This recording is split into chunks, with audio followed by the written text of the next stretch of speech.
Ladies and gentlemen, and this is the Defensive War on the Western Front, the Great War Week 16 by the channel The Great War. Yes, we are resuming the Great War series. Last main series was about the Ottomans, right? After that, I did some of the side ones like trench warfare and why Switzerland was invaded, because I really like that topic about Switzerland, because in no war Switzerland was ever invaded, right? So I kind of knew that because of real life lore video here and there, but I really wanted to know what, basically the Great War channel, what they think about it. So yeah. The German army dug in at the Western Front and waited for the next Russian attack at the Eastern Front, even though the Germans outnumbered their opponents. Yeah, they barely stood a chance against machine guns in no man's land. Yeah, that's the trend in no man's land, isn't it? The machine guns. Somebody thought, fuck it. If there is not going to be any advance, we're gonna dig in, basically. Just dug in holes and create this kind of complicated channels and things. You know what? Fuck it. Let's install machine guns, because why not? Yeah, this is fucked up. In the name of strategic position, nobody thinks about human lives and human costs. They realize to defend a position is a lot easier than to attack and conquer. Yeah, especially while fighting near Ypres. At the Eastern Front, things are going better for the Chief of Staff Ludendorff. Yeah, he breaks through outstretched Serbian lines. At the same time, Russian soldiers are faced with a new enemy and start the Bergman Offensive in today's East Turkey. I don't know how to pronounce all that, but yeah, there you go. Yes, remember, if you like my reaction, don't forget to like and subscribe so I know which type of videos to react to more.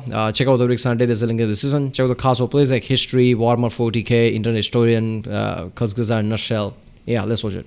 Hundreds of thousands of men have died, and the conflict has now spread all over the globe. And as the snows and winds of November grow harsher, and the Western Front freezes into total stalemate, all of the warring armies realize one great reality of this war. Defense is more powerful than offense. This would remain true until the bitter end.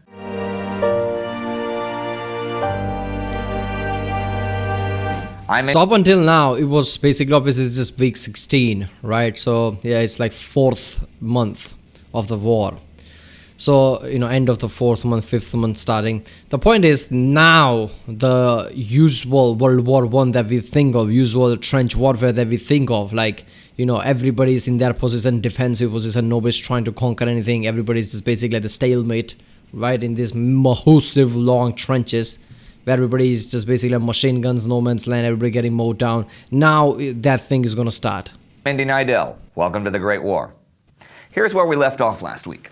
The Ottoman Empire had just joined the war, and Russia had sent troops into eastern Turkey. The Austro-Hungarian Empire was once again trying to crush the Serbs, while simultaneously further north retreating from the Russians.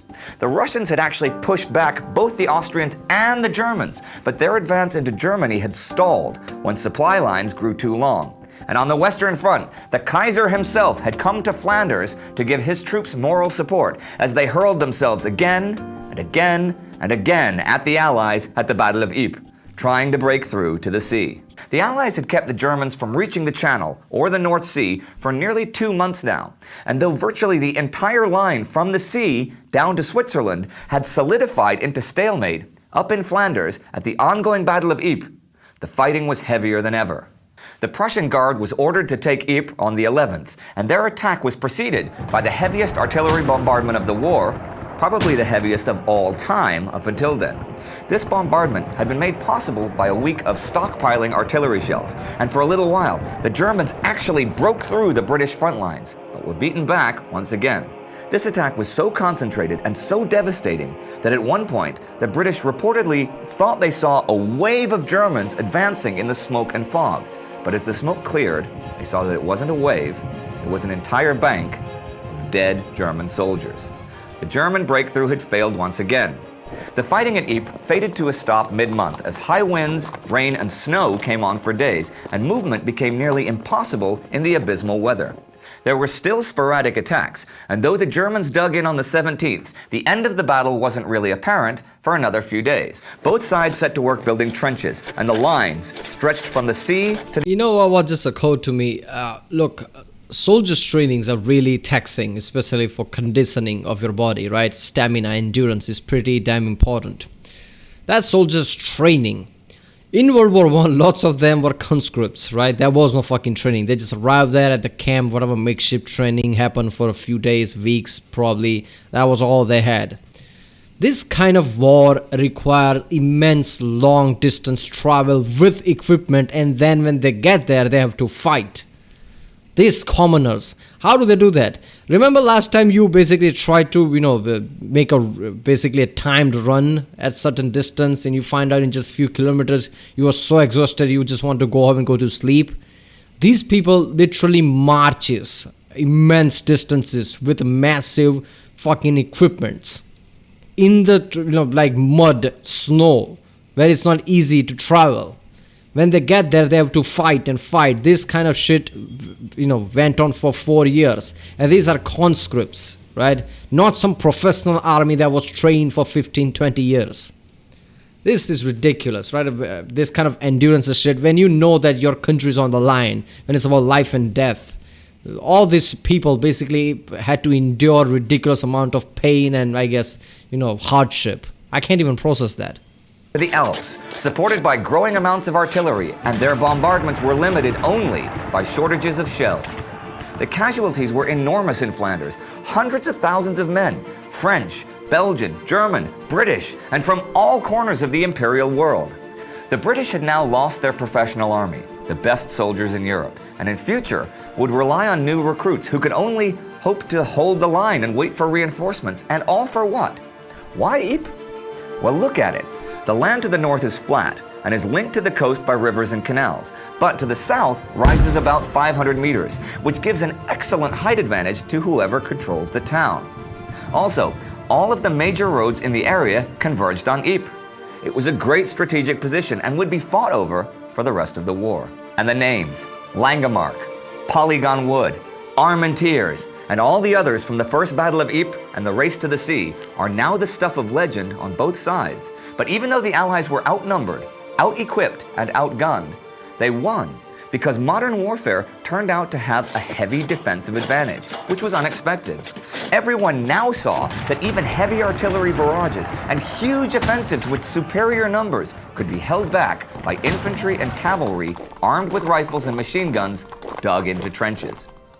Here's a little anecdote from Ypres that I read in Martin Gilbert's The First World War that I thought I'd throw in. At Dixmude, a German battalion of mostly students managed to overrun a French machine gun post during the fighting this week.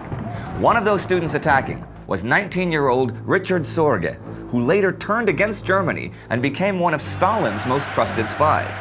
It was he that warned Stalin of Hitler's plans to attack Russia in June 1941, and that Japan had no intentions to attack Siberia, which allowed Stalin to deploy his troops in the west to win the Battle of Moscow. Sorgo was later caught and executed by the Japanese. Okay, defense was also playing a huge role in the east. Okay, damn, why did Japanese execute him? Because what, he told them the Japanese is not going to attack? That gave the advantage to Russia, so basically Japanese got pissed off or something? Damn, that's just heavy. Retreating from the Russians for over a week, an Austrian army, well over 100,000 strong, opted for an entirely defensive strategy and barricaded themselves into the fortress of Przemyśl, the Russians at the gates. This second siege of Przemyśl began November 9th and would be the longest siege of the war. But though the war had settled down to stalemate in the west and siege in the Carpathians, the center of the Eastern Front was still in flux. The Germans had discovered that Russia was gearing up to continue her temporarily paused invasion of Germany. So German General Ludendorff decided to make a preemptive strike. In a great feat of logistics, he managed to turn and relocate his whole army to strike against the Russian right flank. On November 11th, the Germans attacked, hitting the overextended Siberian Corps hard and opening up a 30-mile gap in the Russian lines, cutting off the Siberians. The Germans were actually outnumbered, but their attack was so well managed, it took 3 or 4 days before the Russian command realized the danger as the Germans pressed forward. The Russians then disengaged and force-marched back to the city of Lodz, a railway center that was very well supplied. And here, they prepared to meet the advancing Germans. The Russians had a gigantic army, but the fronts they were... I mean, yeah, Germans are kind of known for that, right? Sudden, immediate, one-sided attack that basically win or lose type of situation, and it kind of works too because if you have a massive wall of basic defense, and if you just cut a hole in the center of it, that is going to cause an issue. Fighting on became larger and more numerous, with a new one opening up as Russian troops invaded Turkey. Now that the Ottoman Empire had joined Germany and Austria-Hungary in the war, this was the first engagement of the Caucasus campaign that would continue throughout the winter. This attack was named the Bergman Offensive after Russian General Georgy Bergman, and his troops had crossed into Turkey on November 2nd in 3 localized fronts. The Turkish counteroffensive this week was not only large, it also even threatened to surround the Russians. Russian reinforcements managed to prevent this from happening, but this was a real crusher for Russian morale, as their losses are estimated as high as 40%. This was also a big boost for Enver Pasha, the Turkish Minister of War, who'd brought the Ottomans into the war in the first place. Something else that was designed as a moral boost for the Turks also happened this week when Ottoman Sultan Mehmet V declared a jihad on the Allies November 11th. Germany and the Ottomans had hoped that all Islam would rise against the Allies with the declaration of a holy war, but nobody really bothered as it turned out, certainly not the Indian Muslims or the Russian Tatars. Thing is, if holy war meant taking one set of Christians as allies to fight other Christians as enemies, then it didn't really make sense to most people. The war had come to the Middle East, though, with the battle. First of all, why would Indian Muslims fight the Allies now? That would mean, basically revolt against the British at the time. Obviously, I mean, the war was going on at the time. Revolt against British would not be the best thing. So of course that wasn't going to work because, but if Indian Muslims revolt against the Allies, that automatically means they're revolting against British, and they are, it's British Raj in India. I don't know. Battle of Fao on November 8th. When the Ottomans had entered the war, the British had feared for their oil supplies on the Persian Gulf and decided to seize the Ottoman-controlled part of the coast around Fao Fortress. They had landed the 6th but failed to advance because of heavy fire from the fortress. And 2 days later, the British heavy artillery arrived and they were able to take both the fortress and the town. This was the first battle of the Mesopotamian campaign. And so the week ends, with the British marching into Mesopotamia, the Turks triumphant, the Russians falling back to Lodz, and the rain and snow temporarily quieting the guns in the west. And as for the Austrians, in the north they may be in their fortress, but in the Balkans, 500,000 of them were pushing deeper and deeper into Serbia. Here's a little foreshadowing, thanks again to Martin Gilbert. Vladimir Lenin, at this time exiled in Switzerland, wrote that we were now in the epoch of the bayonet, and from this would spread a civil war between classes, which was the prelude to a revolution and the triumph of the working classes. And indeed we were in a new epoch, but perhaps not just of the bayonet, but an epoch of defensive war. Whether it was the use of or destruction of railways, as the French and Belgians did early in the war, or the Germans did in Poland last week, or with rifles along the lines in Flanders, we see again and again that in this war, defense has the advantage in pretty much every way. Yeah. Thousands upon thousands of men, backed by heavy artillery, would charge enemy trench positions. And I mean, sabotage works. I mean, let's be honest. I mean, you can do if it's at this kind of a massive scale, movement of goods, weapons, and I guess soldiers is pretty paramount. Around that time, sabotage really works. So yeah, halting things works better than offensives because of the modern weapons, basically. Modern weapons, artillery, offensives could be really costly. Right, lots of equipment could be lost, lots of soldiers could be lost. While defense, you can basically control that at certain level. And thousands upon thousands of men would die, falling to the rifle or the machine gun in no man's land for at best an advantage of a few meters. This was modern war. Now one could argue that this modern war was the end of all glory, a great brutal equalizer that didn't care who lived or who died. But even from the mud of the trenches, some remarkable historical figures emerged. We don't always have time to tell their story in our regular episodes, so we started a new biography format in which we tell their stories. You can check out our first episode about Manfred von Richthofen, aka the Red Baron, right here. And let us...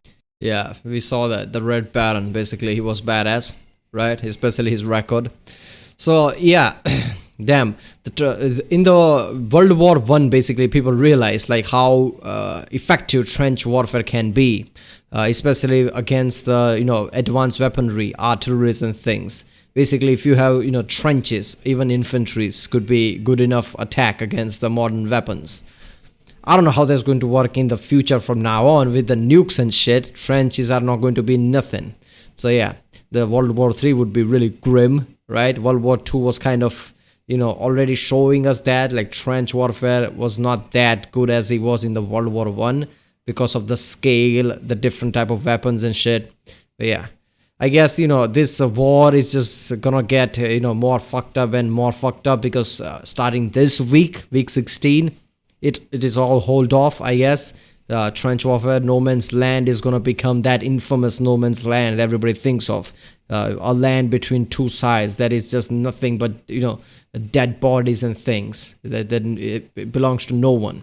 Machine guns, MG42s basically mowing down people or whatever. MG42s, I don't know. Machine guns are mowing down people. Eventually there will be like mustard gas would be introduced. British will introduce a tank, and it's just yeah. Alright, well, that was the defensive war on the Western Front, the Great War, week 16 by the channel The Great War.